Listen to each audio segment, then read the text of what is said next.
Good morning. मैं B K Dixit आप सभी व्यूअर्स का हार्दिक स्वागत करता हूँ। Dear student, as you know that कि अर्लियर इसके पहले वीडियो के मैंने 2 वीडियो इसी टॉपिक के ऊपर यूट्यूब पे पब्लिश कर चुका हूँ।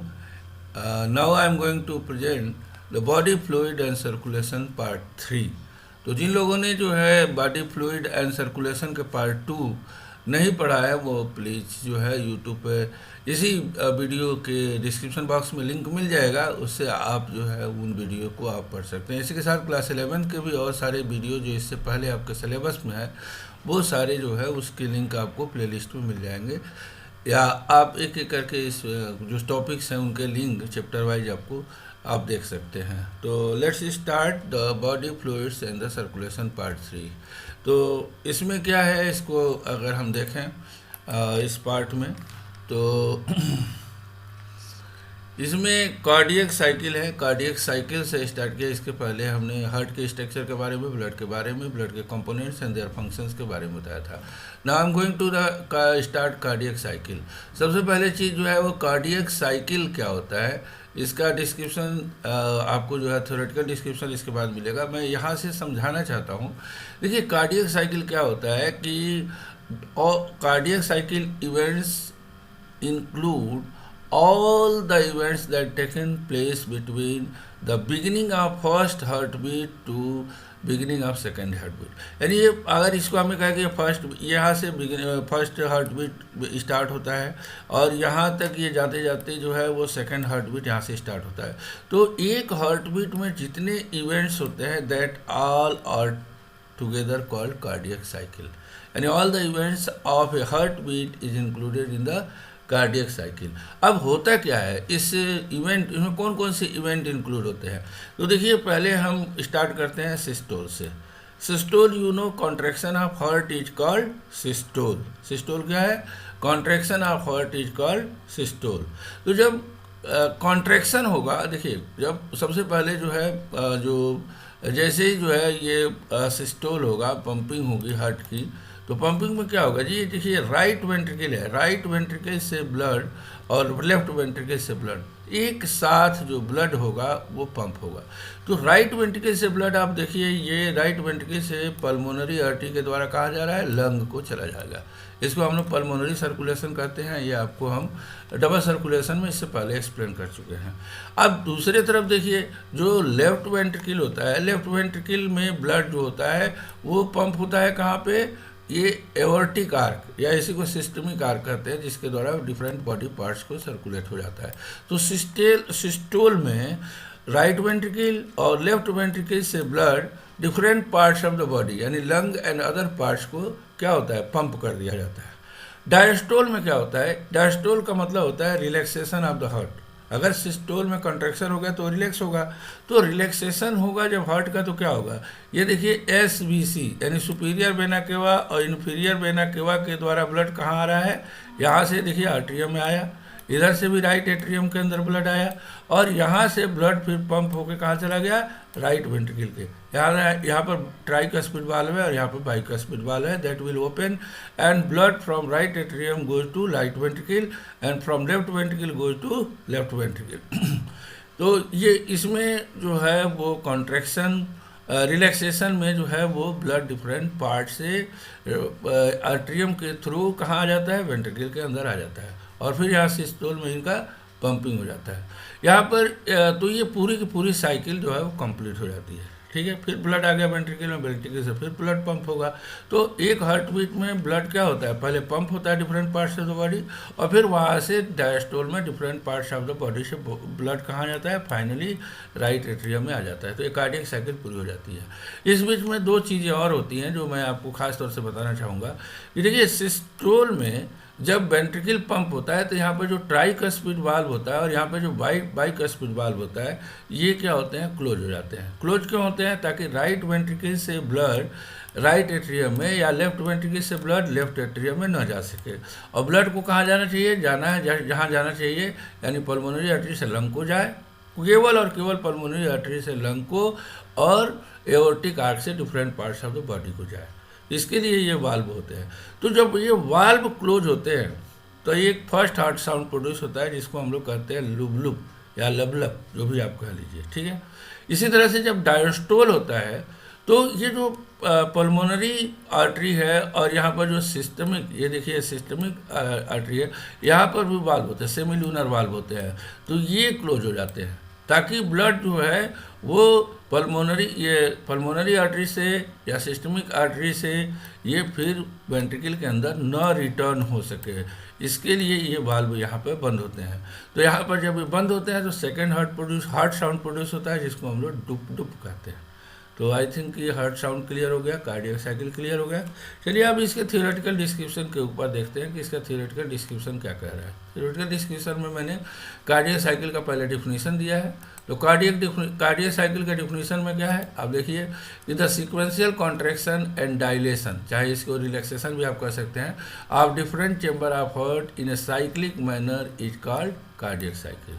यानी आर्ट्रियम और वेंट्रिकल दोनों का सिस्टमिक कॉन्ट्रैक्शन एंड रिलैक्सेशन जो है वो हार्ट साइकिल कहलाता है। और ये इसको हम लोग 3 पार्ट में बांट के स्टडी कर सकते हैं। पहला एट्रियल सिस्टोल, दूसरा वेंट्रिकल सिस्टोल और नेक्स्ट है ज्वाइंट डायस्टोल। एट्रियल सिस्टोल में क्या होता है, एट्रियल जब सिस्टोल होगा, देखिए इसके लिए जो कॉन्ट्रैक्शन के लिए जो इम्पल्स प्रोड्यूस होता है, जो एक्शन पोटेंशियल प्रोड्यूस होता है, वो ऐसे नोड से प्रोड्यूस होता है। तो ऐसे नोड प्रोड्यूस एक्शन पोटेंशियल, या हम इसको इम्पल्स भी कह सकते हैं, इम्पल्स फॉर हार्ट बीट। तो उसी समय एट्रियल सिस्टोल के अंदर कॉन्ट्रैक्शन होगा, बाइकस्पिड और ट्राइकस्पिड वाल्व ओपन होंगे और ब्लड जो है वो वेंट्रिकल के अंदर पंप कर दिया जाएगा। और इसमें केवल 0.1 सेकेंड का टाइम लगता है। तो atrial systole is completed in 0.1 second. उसके बाद AB नोड, ऐसे नोड से इम्पल्स AB नोड को 0.1 सेकेंड में पहुंच जाता है और वहां से इम्पल्स बंडल ऑफ हिस और परकिंजी फाइबर के थ्रू होते हुए वेंट्रिकुलर वाल्व में स्प्रेड हो जाता है। तो वेंट्रिकुलर सिस्टोल होता है, यानी एक्शन पोटेंशियल वेंट्रिकुलर साइड में AB नोड पे पहुंचता है, जहां से क्या होता है वो वाल ऑफ द वेंट्रिकल्स के अंदर स्प्रेड हो जाता है। फिर वेंट्रिकुलर सिस्टोल होता है। वेंट्रिकल सिस्टोल होगा तो वेंट्रिकल के अंदर प्रेशर क्या होगा, बढ़ेगा, और जब प्रेशर बढ़ेगा तो बाइकस्पिड और ट्राइकस्पिड वाल्व बंद होंगे, तब हार्ट साउंड प्रोड्यूस होगा। और इस बंद होने के पीछे मैंने रीजन बताया, to prevent the attempted back flow of blood into auricle के अंदर दोबारा लौट के ना जाए, इसके लिए ये वाल्व बंद होते हैं। और यहाँ पर फर्स्ट हार्ट साउंड प्रोड्यूस होता है, जिसको हम लोग कहते हैं लुब, ठीक है। अब इसके बाद से क्या होगा, वेंट्रिकुलर सिस्टोल के बाद जब वेंट्रिकुलर प्रेशर बढ़ेगा, वेंट्रिकुलर सिस्टोल के रिजल्टेंट जब वेंट्रिकल के अंदर प्रेशर बढ़ेगा तो लेफ्ट आर्किल से जो ब्लड है वो कहाँ जाएगा, लंग को जाएगा। लेफ्ट वेंट्रिकल से ब्लड लंग को जाएगा और राइट वेंट्रिकल से blood different parts of the body को जाएगा। यहाँ एक चीज़ मैं आपको बताना चाहूँगा कि लेफ्ट वेंट्रिकल की जो वाल होती है वो राइट वेंट्रिकल की वाल से की तुलना में ज़्यादा थिक होती है।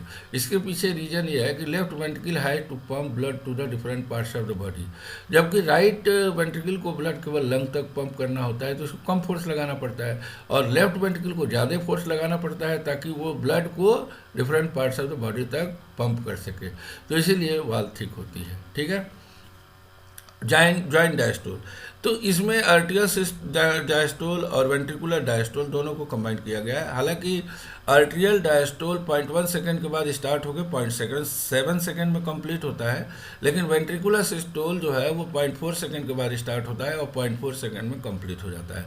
तो 0.4 सेकेंड से 0.8 सेकेंड तक ज्वाइंट डायस्टोल होता है और 0.1 सेकेंड से लेकर 0.3 तक एट्रियल डायस्टोल होता है। अब डायस्टोल में क्या होता है, जब एट्रियम रिलैक्स होगी तो सुपीरियर वेना केवा और इन्फीरियर वेना केवा से जो ब्लड होगा वो अलग अलग वेन से, जैसे लंग से पल्मोनरी वेन के द्वारा लेफ्ट एट्रियम में ब्लड आएगा, और सुपीरियर और इन्फीरियर वेना केवा से ब्लड जो है वो राइट एट्रियम के अंदर कलेक्ट होगा। यानी pulmonary vein pour the blood into left atrium and जो सुपीरियर और इन्फीरियर जो वेना केवा है they pour the blood into the right atrium. अब राइट एट्रियम और लेफ्ट एट्रियम से ब्लड ट्राइकस्पिड वाल्व के थ्रू होते हुए कहाँ चला जाएगा, ये चला जाएगा वेंट्रिकल के अंदर, ठीक है। तो यहाँ पर जो जब देखिए वेंट्रिकल जब ब्लड को पंप करेगा तो उस समय मैंने बताया था कि जो जब रिलैक्स होंगे, जब वेंट्रिकल रिलैक्स होंगे, डायस्टोल होगा, तो हो सकता है कि पल्मोनरी आर्टरी और सिस्टमिक आर्क से ब्लड फिर वेंट्रिकल के अंदर रिटर्न हो। तो उसको प्रिवेंट करने के लिए एक सेमी लूनर वाल्व होता है। तो इस सेमी लूनर वाल्व क्लोज हो जाता है, और जब सेमी लूनर वाल्व क्लोज होता है तो सेकेंड हार्ट साउंड प्रोड्यूस होता है, जिसको हम लोग कहते हैं डुप डुप। क्या कहते हैं? Dup dup. This second heart sound is called dup dup. ठीक है। तो इसके बाद से क्या होता है कि आप देखेंगे कि ये प्रेशर जब रिड्यूस होगा वेंट्रिकल के अंदर, तो ट्राइकस्पिड और बाइकस्पिड ओपन हो गया, एट्रियम से ब्लड वेंट्रिकल के अंदर आ जाएगा, और इस तरीके से साइकिल कंप्लीट हो जाएगी। यहाँ पर ये दिखाया गया है कि यहाँ से atrial systole 0.1 second, ventricular systole 0.3 second, और यहाँ से एट्रियल जो है वो डायस्टोल होता है, और फिर यहाँ से वेंट्रिकुलर डायस्टोल और एट्रियल डायस्टोल दोनों होता है। तो इसी को हम लोग ज्वाइंट डायस्टोल कहते हैं। तो hope you will understand the cardiac cycle. Now कुछ टर्म्स है, जैसे कार्डियक स्ट्रोक वॉल्यूम है। स्ट्रोक वॉल्यूम क्या होता है? तो the volume of blood pump by the heart in one cardiac cycle, यानी एक हार्ट बीट हम कह सकते हैं, एक हार्ट बीट में कितना ब्लड वो पंप होता है, इसको हम लोग स्ट्रोक वॉल्यूम कहते हैं, और ये जनरली 70 ml के करीब होता है। इस तरीके से जो है कॉर्ड अगर हम देखें तो 1 मिनट में 72 टाइम्स हार्ट बीट होता है, तो लगभग 5 लीटर ब्लड जो है वो 1 मिनट में पंप हो जाता है, जितना कि बॉडी के अंदर ब्लड होता है, 5 to 5.5 लीटर। अच्छा, कार्डियक आउटपुट क्या है? ये है the volume of blood pump by the heart in 1 minute. जो है 1 मिनट में कितना ब्लड, तो 70 into 72 से मल्टीप्लाई करो, 5 to 5 से लेकर 5.5 लीटर तक जो है ये एक हेल्दी पर्सन के अंदर होता है। तो इसको हम लोग कार्डियक आउटपुट कहते हैं। चलिए नेक्स्ट टॉपिक है कार्डियक साइकिल के बाद से नेक्स्ट है ईसीजी। हार्ट में कुछ और टर्म जान लेते हैं। ईसीजी बाद में अभी देखेंगे। इसके बाद पहला है हार्ट बीट। हार्ट बीट क्या होता है? The muscles of heart contracted and relax rhythmically, तो इसी को हम लोग हार्ट बीट कहते हैं। और rhythmic contraction relaxation of heart muscle is called heart beat. अच्छा, इसके बाद से हार्ट बीट किसी भी पर्सन का एक इंस्ट्रूमेंट होता है जिसको स्टेथोस्कोप कहते हैं। एंड आपने देखा होगा कि जो डॉक्टर्स होते हैं वो स्टेथोस्कोप को गले में लटकाए रहते हैं, and whenever they inspect a patient they use the stethoscope to find out the activity of heart beat को मेजर करते हैं। अच्छा, each heart beat generate and 1 pulse rate in artery. अब ये जो पल्स रेट है that you can इसको जो हमारी जो रिस्ट की जो बोन होती है वहाँ पर जो वेन्स होती है ऊपर होती हैं, स्किन के पास होती हैं, ऊपर होती हैं, इसीलिए यहाँ भी हम हार्ट बीट को एक्सपीरियंस कर सकते हैं। तो इसको हम लोग पल्स रेट कहते हैं। और पल्स रेट क्या होता है? 70 to 80 पर मिनट के करीब होता है। इसके बाद से हम एक और टॉपिक डिस्कस करेंगे, कंडक्शन ऑफ हार्ट बीट, या इसी को हम कहते हैं ऑटो रिदमिसिटी ऑफ हार्ट, यानी how the impulse for heart beat is produce in heart के अंदर जो है वो कंट्रैक्शन का इम्पल्स या एक्शन पोटेंशियल कैसे प्रोड्यूस होता है। तो यू नो कि जो हार्ट होता है it is made up of A muscle, special kind of muscle that is called cardiac muscle. और कार्डियक मसल के अंदर जैसे ये सुपीरियर वेना केवा की जो ओपनिंग होती है उसी के ठीक लेफ्ट में एक स्ट्रक्चर होता है, एक यहाँ पर इसको हम लोग कहते हैं SA नोड। SA नोड से ही हार्ट बीट का इम्पल्स या एक्शन पोटेंशियल प्रोड्यूस होता है, इसीलिए इसको हम लोग पेस मेकर भी कहते हैं, नेचुरल पेस मेकर कहते हैं। और जब किसी व्यक्ति का SA नोड प्रॉपरली काम नहीं करता है तो ठीक इसी पॉइंट पर चेस्ट के ऊपर, चेस्ट में एक माइनर ऑपरेशन करके और एक इंस्ट्रूमेंट, इलेक्ट्रिकल इंस्ट्रूमेंट डाल दिया जाता है जो क्या करता है, वो हार्ट बीट का इम्पल्स प्रोड्यूस करता है। तो उसको हम लोग कहते हैं आर्टिफिशियल पेस मेकर। ओके, अब आ जाते हैं कि जैसे ही यहाँ पर एक्शन पोटेंशियल प्रोड्यूस होता है, ये जो आर्ट्रियम है, ये देखिए लेफ्ट एट्रियम और राइट एट्रियम की वाल में स्प्रेड कर जाता है और दोनों कॉन्ट्रैक्ट होते हैं, जिसमें 0.1 सेकेंड लगता है। कार्डियक साइकिल में आपने पढ़ा। इसके बाद ट्राइकस्पिड वाल्व और बाइकस्पिड वाल्व के थ्रू होते हुए ब्लड वेंट्रिकल के अंदर आ जाता है। अब क्या होता है कि जो इम्पल्स होता है 0.1 सेकेंड में it reach to the AB node, इसको हम लोग क्या कहते हैं, AB नोड के पास पहुंच जाएगा, एट्रियोवेंट्रिकुलर नोड। और यहाँ से इम्पल्स, जिसको हम कहते हैं bundle of his, bundle of his से होते हुए ये पर्किंजे फाइबर्स के अंदर फैल जाएगा। और जैसे ही ये वाल ऑफ द वेंट्रिकल के अंदर स्प्रेड होगा, वेंट्रिकल के अंदर कॉन्ट्रैक्शन स्टार्ट हो जाएगा इसको हम लोग कहते हैं वेंट्रिकुलर सिस्टोल।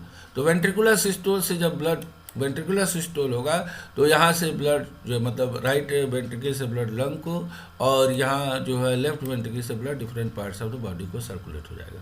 तो ये है how heart beat is regulated, कैसे मतलब ये प्रोड्यूस होता है, कैसे वेंट्रिकल के अंदर स्प्रेड होता है।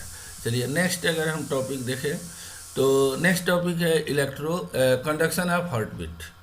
कंडक्शन ऑफ हार्ट बीट जैसे कि आपको अभी एक्सप्लेन किया डायग्राम के थ्रू कि ऐसे नोड में क्या होता है जो अपर corner of the right atrium में प्रेजेंट होता है, यहाँ से क्या होता है इम्पल्स प्रोड्यूस होता है, ठीक है ना। यहाँ जो है फर्स्ट इम्पल्स यहीं से स्टार्ट होता है हार्ट कंट्रैक्शन। तो यहाँ से फिर एबी नोड को पहुँचता है, एबी नोड से बंडल हिस के द्वारा होते हुए परकिंजिया फाइबर के थ्रू वेंट्रिकुलर वाल में स्प्रेड हो जाता है और इस तरीके से कॉन्ट्रैक्शन और रिलैक्सेशन होता है, ठीक है। ओके चलिए अब इसके बाद से देखते हैं कई बार इसका नाम ले चुका ये जनरेशन ऑफ हार्ट बीट, जो पहले आपको बताया था पहले जो है कैसे जनरेट होता है ऐसे नोट का, उसी का ये डिस्क्रिप्शन दिया हुआ है। आप इसको डिस्क्रिप्शन बॉक्स में भी ये नोट आप पा सकते हैं, वहाँ से आप पढ़ सकते हैं। The same thing is given here, so I am not going to read this. चलिए अगला टॉपिक हम देखते हैं इलेक्ट्रोकार्डियोग्राम। ये बहुत इंपॉर्टेंट टॉपिक है और ये एप्लीकेबल टॉपिक भी है। इसका हम लोग देखते हैं कि जब ईसीजी कराते हैं तो इस तरीके के ग्राफ मिलते हैं, एक बहुत लंबा सा पेपर मिलता है, इस तरीके के बहुत सारे ग्राफ आपको मिलेंगे। पहले मैं बताना चाहूँगा कि ये इलेक्ट्रोकार्डियोग्राफ और इलेक्ट्रोकार्डियोग्राम दो वर्ड यूज होते हैं, दोनों में डिफरेंस क्या है। देखिए ये ग्राफ जो है, ये जो ग्राफ है ये एक मशीन है, आप ध्यान दीजिएगा कि ये ग्राफ है, लेकिन इस ग्राफ को हम लोग इलेक्ट्रोकार्डियोग्राम कहते हैं। और जो मशीन होती है जिसको एंथोवेन ने डिस्कवर किया था उसको हम लोग इलेक्ट्रोकार्डियोग्राम कहते हैं। ग्राम क्या है, ग्राफ क्या है, मशीन है, और ग्राम क्या है, ग्राफ है। तो इस ग्राफ के ऊपर हम बाद में आएंगे, पहले हम ग्राफ की बात कर लें। एंथोवेन ने इसको डिस्कवर किया था और ये क्या होता है कि जो हार्ट बीट होती है, जो कॉन्ट्रैक्शन रिलैक्सेशन होता है, उसका ग्राफिकल रिप्रेजेंटेशन, जो इलेक्ट्रिकल इम्पल्स प्रोड्यूस होते हैं उसको मेजर करके इसको ग्राफिकली प्रेजेंट किया जाता है। यानी कार्डियक साइकिल के अंदर how the atrium and ventricle contract and relax, उसमें जो इम्पल्स प्रोड्यूस होते हैं उनकी इंटेंसिटी को एक ग्राफिकली मेजर करता है, उसको हम लोग इलेक्ट्रोकार्डियोग्राफ कहते हैं। और जो ग्राफ प्रोड्यूस होता है उसको हम लोग क्या कहते हैं, इलेक्ट्रोकार्डियोग्राम कहते हैं। अब यहाँ क्या लिखा हुआ है इसको मैं यहाँ से एक्सप्लेन कर दे रहा हूँ। तो देखिए पहला जो एक यहाँ पर आप देख रहे हैं पीक, यहाँ से स्टार्ट हो रहा है पॉइंट, ये स्टार्टिंग है कार्डियक साइकिल की भी स्टार्टिंग मान सकते हैं हम। तो यहाँ से स्टार्ट होता है, तो जो पहला जो पीक बनता है ये आप देख सकते हैं, इसको हम लोग पी वेव कहते हैं। क्या कहते हैं, पी वेव। और ये आर्ट्रियल सिस्टोल को रिप्रेजेंट करता है। अब जो इलेक्ट्रिकल सिग्नल होगा उसको थोड़ा अलग नाम दे देते हैं, उसको कहते हैं आर्ट्रियल डीपोलराइजेशन। तो ये आर्ट्रियल डीपोलराइजेशन को शो कर रहा है। आपसे पूछा जाए व्हाट डज पी शो, तो P wave shows atrial depolarization. उसके बाद से जब वेंट्रिकल का कॉन्ट्रैक्शन होता है तो वो पीक होती है, क्योंकि यहाँ ज़्यादा फोर्स लगता है। तो यहाँ पर QRS एक जो स्ट्रक्चर बनता है, इसको हम लोग कहते हैं वेंट्रिकुलर डीपोलराइजेशन, यानी वेंट्रिकुलर सिस्टोल को वेंट्रिकुलर पोलराइजेशन कहते हैं, ठीक है। उसके बाद से जो है लास्ट में एक और वेव बनती है जिसको हम लोग टी वेव कहते हैं, and it represent ventricular repolarisation. क्योंकि एट्रियल जो रीपोलराइजेशन होता है उसमें कोई खास वेव नहीं बनती है। ये जो वेव है it represent the ventricular diastole. Ventricular diastole को हम लोग वेंट्रिकुलर रीपोलराइजेशन कहते हैं। और इस तरह यहाँ 0.8 सेकेंड में ये एक ग्राफ बन जाता है, इसको हम लोग इलेक्ट्रोकार्डियोग्राम कहते हैं। तो यही चीज़ यहाँ पर लिखा हुआ है, आप पढ़ सकते हैं इसको। इसके बाद से नेक्स्ट टॉपिक है रेगुलेशन ऑफ कार्डियक एक्टिविटी, यानी हार्ट एक्टिविटी का रेगुलेशन कैसे होता है। तो एक चीज़ जान लीजिए कि ह्यूमन जो हार्ट होता है वो मायोजेनिक होता है, यानी मसल्स का बना होता है, इसमें नर्व्स का कोई रोल नहीं होता है, ठीक है।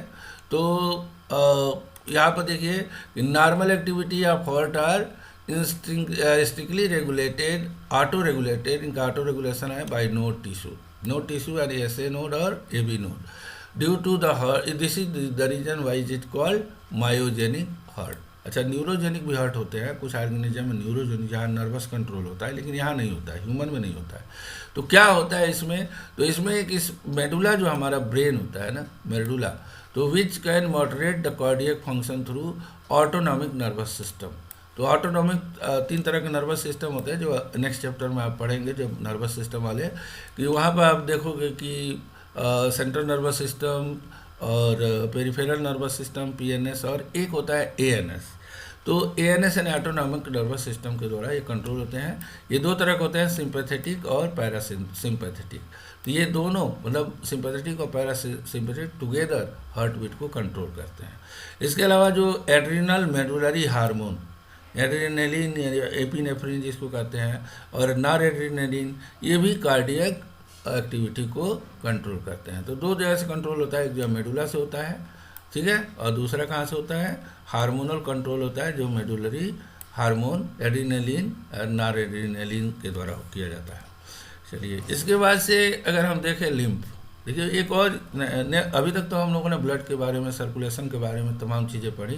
Now I am going to tell you the lymph. It is another type of fluid जिसमें प्लाज्मा और वाइट ब्लड सेल्स होते हैं केवल, यानी रेड ब्लड सेल्स नहीं होते, इसलिए कलरलेस होता है।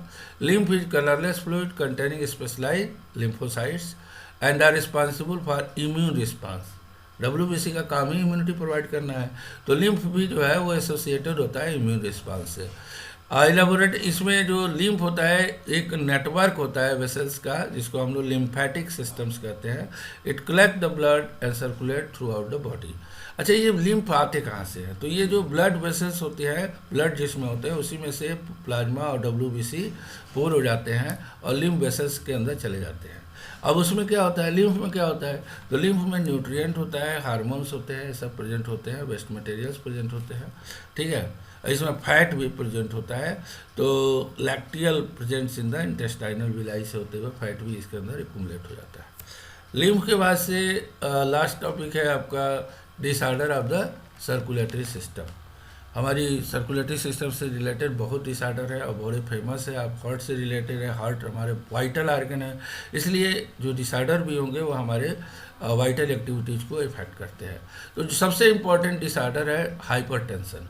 अब हाइपरटेंशन क्या होता है, यू नो कि जो नॉर्मल ब्लड प्रेशर होता है 120/80 होता है, आर्टेरियल ब्लड प्रेशर इसको बोलते हैं, जो 120 शो कर रहा है सिस्टोलिक प्रेशर को और 80 ये शो कर रहा है डायस्टोलिक प्रेशर को, ये नॉर्मल होता है। लेकिन अगर sometimes if it increased 140 and minimum जो डायस्टोलिक है 90 से एबव होने लगे, तो इसको हम लोग हाइपरटेंसिव स्टेज कहते हैं, ठीक है। तो इसमें जो है अगर इस तरह की कंडीशन आती है तो जो हमारी बॉडी के वाइटल ऑर्गन्स हैं जैसे ब्रेन है, किडनी है, इनका एक्शंस प्रभावित होता है। तो hypertension ultimately affect our brain and kidney, so we should be aware about the hypertension. Hypertension ना हो तो ज़्यादा अच्छा होता है। ब्लड प्रेशर क्या होता है कि ल्यूमेन के अंदर जब ब्लड फ्लो होता है और आर्टरी के ऊपर प्रेशर पड़ता है तो इसको हम लोग ब्लड प्रेशर कहते हैं। यानी the pressure exerted by the blood, यानी particularly in the wall of artery, then it is called blood pressure. अच्छा, एंजाइना क्या होता है, जब ऑक्सीजन की सप्लाई घट जाती है, इसको एंजाइना पेक्टोरिस भी कहते हैं। अगर जब ऑक्सीजन की सप्लाई हार्ट को घट जाती है तो उस समय क्या होता है कि चेस्ट में पेन होता है, चेस्ट रीजन में क्या होता है, पेन होने लगता है, ठीक है। तो इस पेन के कोई एंजाइना पेक्टोरिस कहा जाता है। एंड इसका कारण क्या है, इसका बहुत सिंपल कारण है, demand and supply of oxygen का जब बैलेंस डिस्टर्ब होता है, यानी प्रॉपर ऑक्सीजन सप्लाई नहीं होती है तो चेस्ट में पेन होती है, क्योंकि हार्ट को एनर्जी के लिए ऑक्सीजन ज़रूरी है, तभी वो प्रॉपरली पंप कर पाएगा। चलिए, इसके बाद से अगला पॉइंट अगर देखें तो नेक्स्ट पॉइंट है डिसऑर्डर से रिलेटेड CAD क्या होता है, coronary artery disease. You know जो हार्ट की वाल होती है उनको भी ब्लड सप्लाई होती है और उसके लिए रिस्पॉन्सिबल होता है कोरोनरी आर्टरी, ठीक है। तो जब कोरोनरी आर्टरी में ब्लॉकेज आ जाए, जैसे मान लीजिए कि डिपोजिशन ऑफ फैट या कोलेस्ट्रॉल या कैल्शियम या फाइब्रस टिश्यू जब उसमें डिपॉजिट हो जाते हैं उनकी वाल में, तो उसकी इलास्टिसिटी घट जाती है, और जब इलास्टिसिटी घट जाएगी तो वो नैरोवर हो जाएंगे तो ब्लड की सप्लाई जो है वो क्या होगी, कम हो जाएगी। तो रिड्यूस ब्लड सप्लाई, और ब्लड सप्लाई होगी तो कार्डियक मसल्स को प्रॉपर एनर्जी नहीं मिलेगी, ऑक्सीजन नहीं मिलेगी तो एनर्जी भी नहीं मिलेगी। तो इस डिजीज को हम लोग कहते हैं कोरोनरी आर्टरी डिजीज। अब इसमें माइनर केस में एंजियोप्लास्टी की जाती है, अगर मेजर केस हो गया तो बाईपास सर्जरी की जाती है। मायोकार्डियल इनफार्केशन क्या होता है? ये बहुत सीरियस डिजीज है। This is commonly called heart failure.